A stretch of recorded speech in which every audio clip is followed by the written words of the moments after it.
Okay, so here we are on day 4. Jonas, don't run off. And this morning we're going to the grocery store because I'm trying to make bread today and I don't have honey.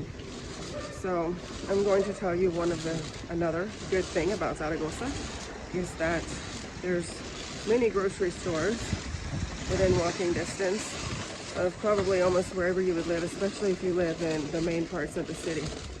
I lived in Madrid and we had one grocery store that was right across the street from where we lived. But otherwise, to get to the main stores, we had to walk many blocks. Here we have 5 grocery stores within 1 or 2 blocks going all the way around, so it's very convenient.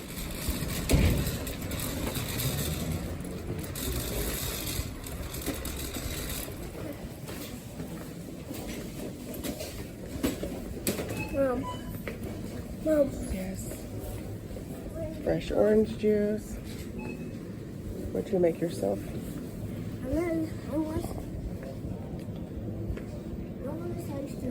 Fruits and vegetables. Hang on, baby. I'm looking for the honey. And I need sea salt. Oh, yes. Salads and vegetables. Pizzas. Spanish tortillas. In case you don't know, this is like a typical food here.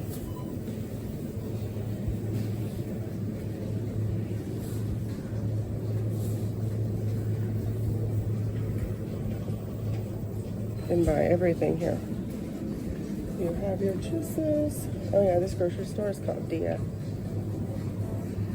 And let's see, all the meats. So if you're looking for deli meat, this is where you get it. 92% meat, this is the one that I buy. And the same version in ham because it has a high percentage of meat in it. Like this one, 98% ham.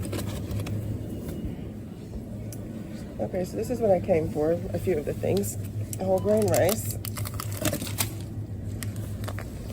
And basmati rice. Here are some meats. Oh, chickens, chicken breast, conejo, that's rabbit. Chicken of all different cuts and styles and breadings, and turkey, pavo. This is something that people from the US find interesting, that eggs are sold on a shelf, not in the cold section.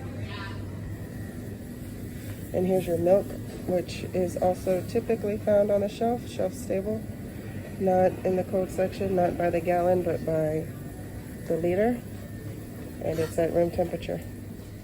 Okay, so I finally found the honey, and I guess I'm gonna get this one.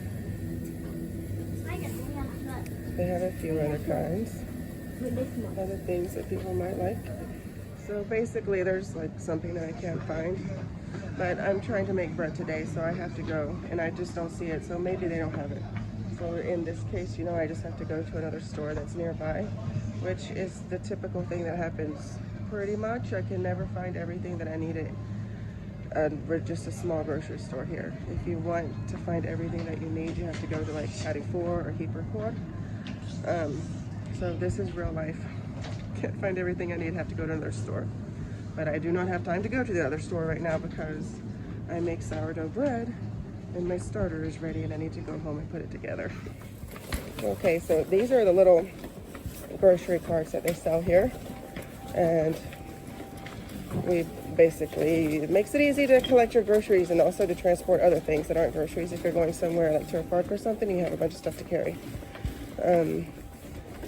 The other thing is that the stores like Dia and El Campo, they have cards that you can sign up for, which are like loyalty cards that we have in the US, except it's on an app. And the problem with that is that if you have an account on your phone from the United States, you can't get all the Spanish apps here.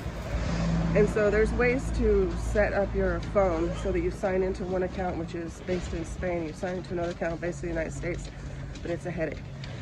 So what I figured out doing is I signed up for the card and I took a screenshot of the digital card from the website and I save it on my phone.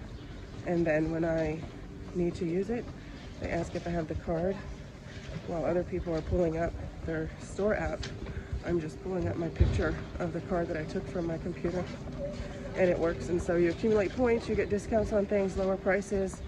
And I mean, just the other day we got like €9 off of our grocery bill, so it adds up. Anyways, that's my 2 tips: is get a bag, carrito, and put a picture of your store card on your phone. Okay guys, so while I'm mixing my dough, I'm gonna have my son over here help me by showing you some kitchen gadgets that I use in baking, and also what I've learned about the names of flour here, which I didn't know when I got here. When I started learning how to make sourdough bread here, I had to read, first of all, the American recipes, convert everything from cups to grams, and then learn what the names of the flours were here that I was needing. So one thing that I have gotten since I've moved here, which helps me with converting recipes, is a digital scale. You can get these on Amazon or at the China store, and it helps me to convert from cups to grams. It also weighs in ounces, so it's very useful, and it doesn't cost a lot of money. The other thing is that the names of flours. So we have, he's going to show you the name of all-purpose flour. This is the biggest bag that I can buy in a regular grocery store. It's 5 kilograms. I have not been able to find bags of flour bigger than that, and it's at Eroski and Mercadona. Probably, I would assume, the super center of El Campo, but not the regular little El Campo. Probably at Carrefour too, but I don't live near a big Carrefour, and if they had it at Carrefour, it would be at the big Carrefour. Then we have what we call in the US bread flour, which here in Europe, it's called, in English, European English, like from Britain, it's called strong flour. So I had to first figure that out, and then I figured out it's called fuerza in Spain. And then the last flour is the whole grain flour, which you're going to want to look for integral. So these are the 3 flours that I bake with and that I use with my American recipes. And the scale, and that's it. If you're interested in knowing anything else about like the kitchen stuff that I've replaced since I've gotten here, that I've been able to find on Amazon, then let me know in the comments, and I can do like a things I've replaced since moving to Spain video that I had to sell before I came here, you know, because the outlets are different and everything. But I make this bread by hand, so I'm losing the ability to stop pressing play or record. See you later.